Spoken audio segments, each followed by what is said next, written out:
So many questions, so many answers. My name's Kjarlune Rae, and I've been a successful coach, clairvoyant, therapist, trans channeler, and media personality for over 30 years. Starting in 2024, I've decided to answer life questions from the universe and channel here on YouTube. So, hi everybody. Question 2 comes as a continuation of the karma question, which is the video that I did earlier this week. And this is a question that's so easy for me to answer without channel, even though they may come through. So I thought I'd just get it out right now. I hope you enjoy. We're going to do this all raw and let's see where it goes. So first, I'm going to look over on the question. I'm going to read the question. I'm going to read the email out loud and then answer the question, just so you guys can see what I'm going to do. Okay. So, hey, KJ, thank you for doing this. I watched your video about karma. It was great.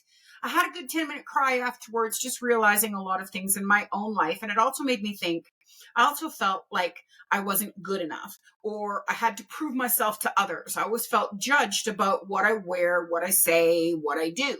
Watching the video about karma yesterday made me realize that most of it, if not all, is just my own belief system and what I tell myself others might think of me. And I just like to stop and go, that is absolutely true. The things we convince ourselves in our own mind is just insane. Because the truth is, I have no idea what X, Y, or Z thinks about me, as I've never asked them. I'm so proud of you. Okay, you're gonna know who this is in the video. I'm so proud of you, baby. You have no idea. It excited me. Like, I was just so excited. That said, I often feel uncomfortable when someone says your soul family's watching over you. Man, do I get that. Because when my grandpa died, I was like, ugh, are you like... Oh, there's certain things I don't want my grandpa to see, right? Anyway, as I get the feeling... So that said, I often feel uncomfortable when somebody says your soul family's watching over you. See, squirrel. As I get the feeling of being watched, judged, criticized for what I'm thinking or doing again, which brings me to my question that all go together. My questions that all go together. What does does a soul do on the other side? Do they watch over us? Are they judgmental of what we think or do? Okay, so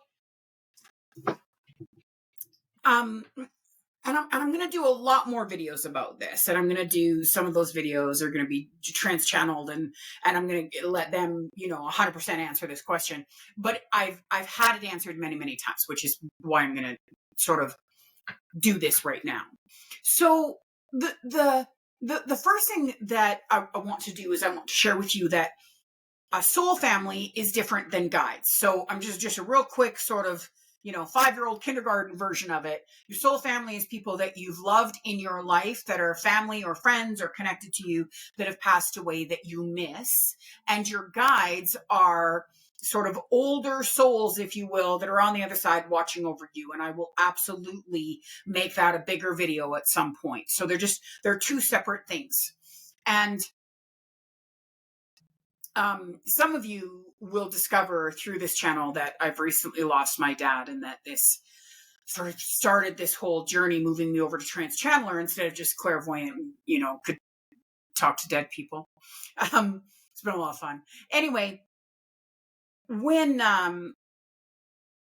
I'm going to answer this in a couple of ways. So first of all, when a person dies, when a person crosses over, they are no longer a person. Okay, so the conscious side of your brain, your physical body, none of that goes with you. Okay, so all that crosses over is energy. And if you ever look at pictures that many people would try to say are just overdeveloped, which I've never understood when they come from a digital camera, but whatever. When you see pictures, and they've got those, what look like watermarks on them or bubbles, like little orbs is what I call them. And you think to yourself, wow, I wonder what that is. Or you see things, like filmy look on the images and stuff. That is what an actual spirit looks like. Now, when they're trying to directly communicate with you or trying to get through to you, or sitting with somebody like me and they're trying to tell you who they are, they will at least for me, I'll describe it for me because it would just be so unbelievably arrogant for me to say that this is how it works for everybody who does what I do. So I apologize if that's how that sounded there for a second. But how it works for me is they give me an image or images of what they looked like, what they acted like, what they perceived like, so that you would be able to know, if you were working with me, who it is that's talking. Okay. But that is no longer what they look like or come across like or represent themselves to be. They're actually just energy. And as energy, they can be in more than one place at the same time. They can multifunction. They can multi-do. They're energy without limitations. So if you think about your aura, for those of you that understand anything about an aura, and for sure I'll do a video on auras too so people can grasp that, the energy that resonates around you, that's what you become when you cross over, when you go to the other side. So you're pure energy. Now, the reason that that is so important for you to understand is energy doesn't have eyes, it doesn't have ears, it doesn't have a nose, it doesn't have lungs, it doesn't have a brain. Okay. And the brain is where we judge other people, judge ourselves, ridicule other people, ridicule ourselves, go through fear. It doesn't have any of those things. What a spirit has is the learnt lessons of every one of their soul experiences. Okay. So their vibration, their energy, they can't hear you. They don't see you. You have no idea what kind of a relief that was when I thought about my grandfather watching over me in my master bedroom with my husband doing things I definitely don't want my grandpa to see. Right? Such a relief to realize that he didn't have eyes or ears, because then he couldn't hear me, he couldn't see me, and I mean, not just that. I mean, I'm having fun with it right now, but not just that. I don't want to be watched over all the time either, and that's just not how it works. So when we talk about them watching over you, whether they're a soul family or a guide, they're still a spirit, understand. But when we talk about them watching over you, what we mean is they're watching over your energy. Okay. So they can feel your fear just like you can feel someone's fear. It's tangible. They don't have to tell you they're scared to know they're scared. It's energy. You can feel that energy. If you walk by somebody and they're super excited, you don't have to know them. You don't have to see them. You don't have to communicate with them to know that they're super excited, right? When you're in a place and you feel very drawn to someone, you don't know anything about them, but their energy is drawing you in. Their aura is sort of wrapping you up in a bubble, like the Twilight movie, the end saga where she can protect everybody, right? So they can feel your vibration and they can understand your vibration, but they can't do anything about the vibration. So all they can do is attach the same vibration to the vibration you have. So that's why, when we're scared, more things to be scared of pop up. We attract more things to be scared of, or when we're thinking so sabotagely and we're telling ourselves all these awful stories and we're having all these inner dialogues and conversations in our head, we get more reasons, we manifest, we create more things in our life to feel that way, because what your guides can do is they can simply match your frequency, right? And so that's why there's such a big thing about the law of attraction and energy and frequency, and why you need to have it in a certain way, and also why it seems so complicated, because frankly, there's just way too many of us trying to overcomplicate this instead of just explaining it in a really simple way. And even as I'm trying to explain it to you in a really simple way, I'm worrying that I'm overcomplicating it. So it's light, it's energy.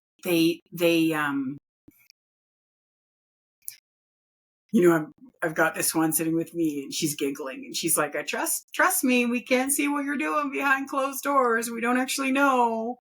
Thank the Lord. Can you imagine all the things? Like, just have a fun moment with me. Could you imagine all the things that would be unbelievably embarrassing if all your passed on loved ones could see you do? Like, there's just so many. I don't want them in my washroom. I don't want them in my bedroom. I don't want them at the love shop I go to buy my extracurriculars for my marriage. I don't want them in my arguments. No, oh, that'd be so awful. So it's not at all how it works. And I'm not laughing at you. I'm laughing and giggling because when I was younger, that's what I used to think too. And I think the other thing that's really important to understand, the other thing that's in our question is, you know, do they judge you? Are they judgmental of the things that we think or do? And, you know, I'm going to be doing a big talk on I'm going to be answering one of the questions that I'm going to go into channel to answer is about your contract and your, you know, your curriculum for this life, the things that you're supposed to learn and experience. And I'm going to go into a lot of detail with that. They really sort of want to share that with you so that you can understand. But the one thing that I can say right now is all of your actions are very similar to your karma. It's your own personal. It's just between you, yourself, and your gatepost. Really, there's nothing else is involved. Nobody has access. No soul, guide or not guide, has access to your curriculum.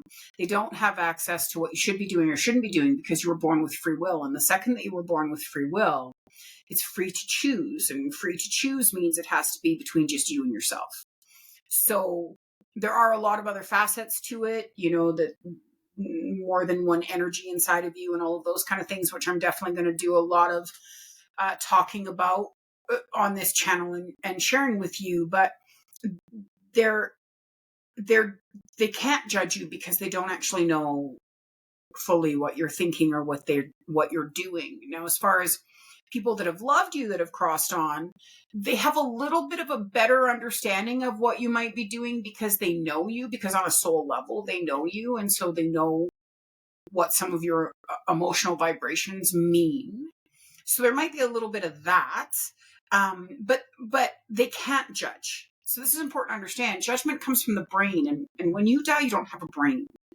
When you're a soul, you're not a brain. And you'll notice in anybody that's ever talked about your soul, they're not talking about your mind. It's two different things. Soul is here, right? It's your being, it's your essence. And the being and essence of any one of us is not judgmental.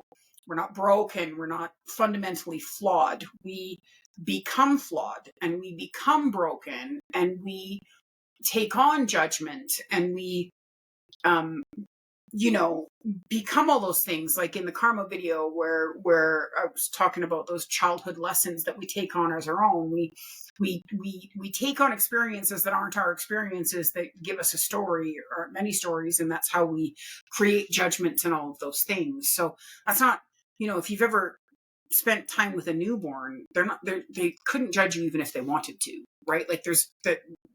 If you think of a soul, or you want to think of a soul in an easy way, think of a newborn who's just excited and wants to experience everything and learn everything. As far as what do souls do in the universe, what are they doing while they're all there? So there's a couple things that would be really, you know, I think beneficial for everybody to know. And one of those things is time doesn't exist in the universe. Okay. So when we ask what kind of things we do, we're talking about a 24-hour time frame. Like, what did you do for the last 24 hours? Right. When you think of your schedules, when you think of your timelines, everything's on a timeline. Right. But in the universe, there is no time. So, and I'm going to do other videos about this, but also, you know, a soul, back up a little bit. Sorry. They're trying to be pushy because they're saying I'm not getting it fully out the way that they want it out. So, as a person, as a human, you live a life for a certain amount of years. Whether you die when you're 60 or you're 80 or you're 12 or 96, it doesn't matter. There was a timeline. So as a human, you have a timeline. And that timeline is 60, 80 years, whatever your lifespan was. as a soul, and that 60 or 80 years or however many those years are, that is the lump sum of your human existence as who you are. So, what we mean is Kjarlune is a experience of her soul. She's not her soul. She's an experience of her soul. She's a life formation, a human um,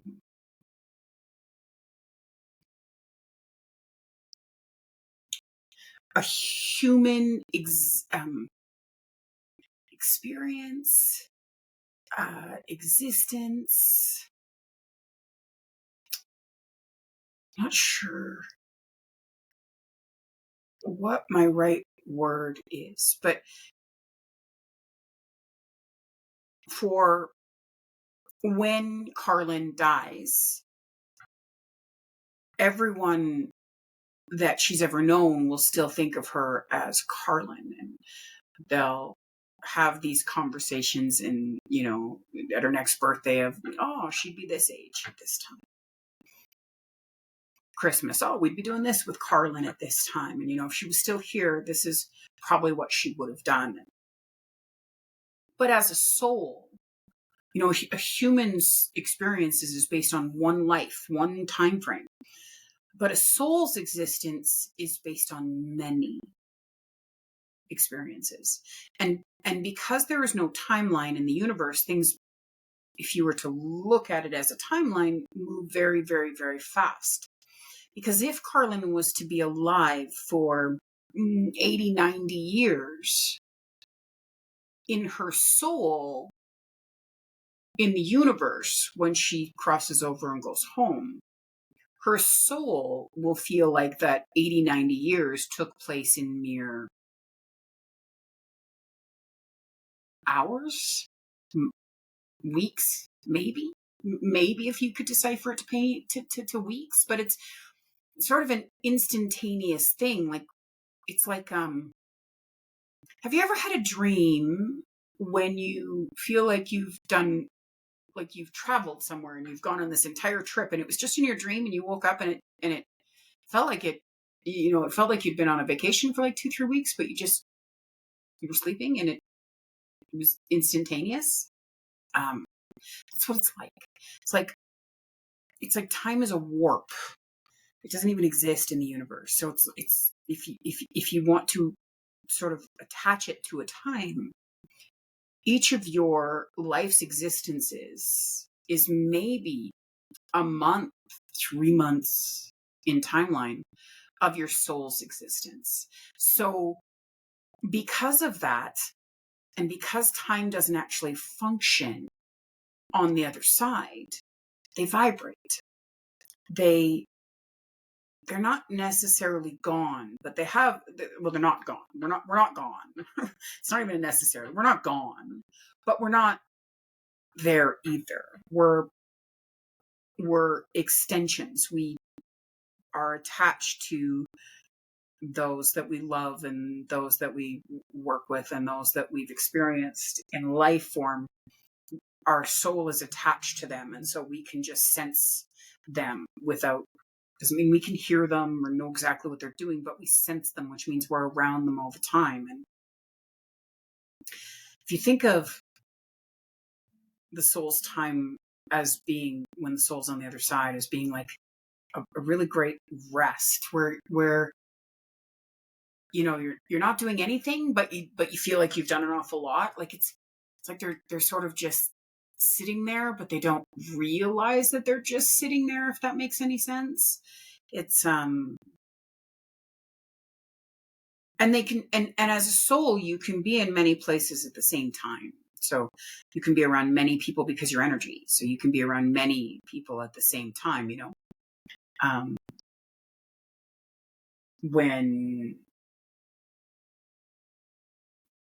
when I talked to my dad, for example, when my dad crossed over, and I haven't shared this with everyone, I will, because I've done some videos. I just haven't posted them yet. But when my dad died as a clairvoyant, I didn't think that he would be able to come and communicate with me. And so when he tried, I, like everyone else, didn't possibly believe that would be my dad talking to me. So I ignored it and pushed it away and just thought it was my overactive imagination. And then he pushed through to such a degree that he actually sort of took over so that he could get the message to the people that he wanted to get the message to. And the reason I'm sharing that is because at the same time that he was doing that, he was still around my mom. He was still around my sister. He was still around, his best friend. He was still around everybody. You can be around everybody all at the same time. Right now my family's in Mexico, and he can be with me and them at the exact same moment, the exact same time. They're consider it the ultimate multitasking, right? So I really hope that actually answered the question that she asked. It's like they can sense everything, but they can't know everything, right? But the other thing that I'd like to add to that me, Karlin, would like to add to that is they have no restrictions. There's no limitation. When you're just a soul or you're just an energy, you're not restricted. Just like when you're sleeping, you're not restricted to what's in your bank account or what your job is or how much money you make or where you live or what you do. You're sleeping. It's like that. I mean, it's like that. It's like I guess that's the easy way to understand it is it's like they're dreaming everything in their lives, in their experience, not in their lives, because they don't have a life. They're a soul. They're in their existence while they're waiting to come back to another curriculum and another contract. But they have no limitations. They have no bank account limitations. They have no mind limitations. They have no restrictions. And so the thing that I love about the soul family is that, like for me, I have my grandma and my grandpa, and I have some aunties and uncles and my dad recently. And there's just certain things I know. There's just certain things I know about these particular individuals. Like I know that if my grandpa never worried about money, he would have always given me money. If he could have figured out how to get me to reach all my dreams, he would have. And my dad is an example, and that's been a lot more recent, but that's just stronger. I know that. I know he would take care of me. I know he would watch over me. I know he would protect me. If he was alive, he would protect me. When he was alive, he protected me. Like there's just things that, they don't have any of those limitations. And so that's why, and I'm speaking this to my regular clients who hear me talk about soul family all the time. That's why I talk about soul family, because they're a great connection to get you to attract the things that you desire. Again, I feel like I've gone off on a tangent and I have no idea if this made any sense. And I'm going to look forward to listening to it too, because I think they shared some information that I maybe didn't understand or process before.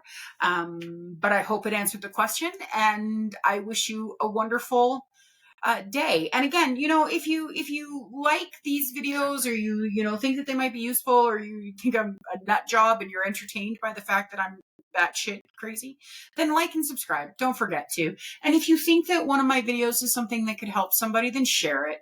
If you have questions for me, or there's anything you want to share with me, then make sure you put them in the comments. And I look forward to talking to you again super soon. So for now, have a wonderful day, and we'll talk again really soon. Bye, guys. Bye.